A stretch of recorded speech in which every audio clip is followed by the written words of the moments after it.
Here we go, Fix It with Feng Shui Q&A, where I answer your Feng Shui questions. So if you have one, comment below and I will answer it in the comments, or I will feature it on another episode. So I got a great question this week, and it was, my energy feels low, what can I do? And I love this question because this is the beauty of Feng Shui, is you Feng Shui the main floor of your home, and then we Feng Shui the bedrooms a little bit differently, and we add on these layers of Feng Shui to get the energy flowing in your space. But the beauty part about Feng Shui is that it's a tool that you can use over and over and over again based on what is happening in your life. And that's how you continue to use Feng Shui. So I learned Feng Shui way back in 2005, 2006, but I continue to use it in our home. So our home is Feng Shui from the standpoint of, I've laid the bagwell map on it, I've added all of the primary colors and the secondary colors and the main elements and the building elements, and I made sure there aren't too many reducing elements, all the things, right? But then I watch what's happening in our life.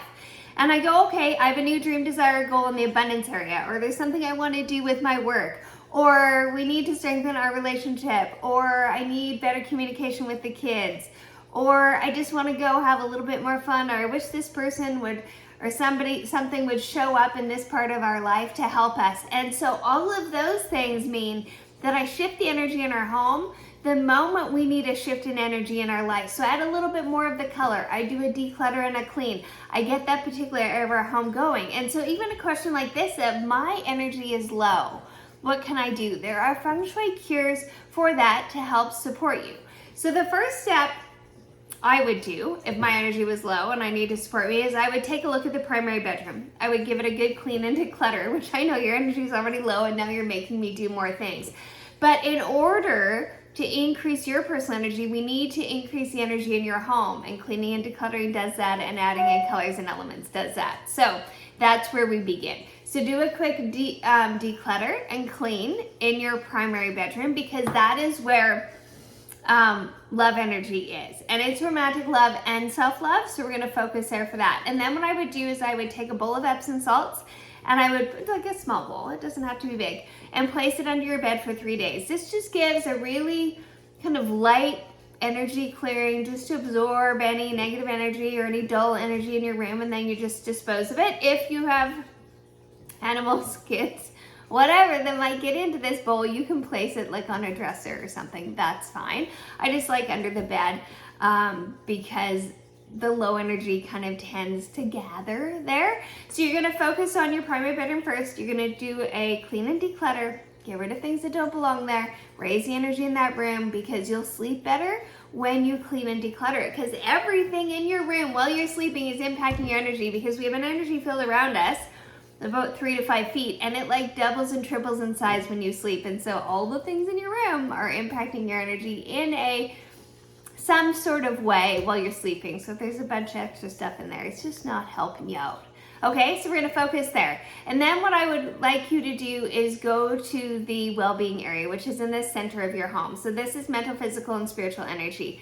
And I would say add a bagwell map in that area, because a bagwell map represents balanced energy. I'll put a link to a bagwell map freebie I have below in order for you to be able to use that in the middle of your home. The next stop I would go is the self-discovery area. So if you're standing in your front door looking in your home, in the back third of your home in the middle is the self-discovery area, and this is a personal growth area. And I would add the fire element to this area. So simple. Add a candle, light a candle for the next 9 days. Let's get the energy flowing for you. So doing that in that area, and then store that candle there. If you can't light it, that's fine. Just add a candle, add a light, add something that looks like fire, add artwork of a sunset or a sunrise, a picture of a volcano. You can print something off on the internet. I have my clients do that all the time. It's like, you need to add fire energy. Well, look up a photo of a sunrise and print it off, and then put it in a cupboard or behind a piece of furniture in the self-discovery area. So getting the energy flowing in that area. So now we've taken a look at 3 different areas in your home, and like there's more we could do, but we have the primary bedroom, the well-being area in the center of your home, and the self-discovery area in the back third of your home in the middle. And then the other thing that I would do is, there's a reason why your energy is lacking. So have a self-proclaimed moment of what that is, and go, what is it I need? What do I need support in? And so I would also then, once I figure that out, make a request in my silver box in the assistance area. So assistance area is front third of your home on the right. We should always have a silver box in there. You may not know exactly like the name of the person or exactly what you need for support, but you can put a general request in the silver box. You want it to be a silver box with a lid. I just use a jewelry box because it's super simple, but you can make a tinfoil box. Like, doesn't have to be fancy for it to work, and put your request of support in that box, because usually we're needing some support, which would help our energy out as well. And just knowing that all of these feng shui cures, cleaning and decluttering, putting the salt bowl under, adding the Bagua map, adding the fire energy in the self-discovery area, adding the request, you want to do it with a clear intention in mind of what you want. So clear intention in mind of having more energy. And then this one always comes with, what are you doing in your life right now that isn't serving you? And what do you need to say no to? Because it usually comes down to needing to say no to some things in your life to make room for the things that fill you up, the things that move you towards your dreams, desires, and goals. So I would say that there's an imbalance in what your daily life looks like and what it is you're focused on. And I recognize that saying no is hard.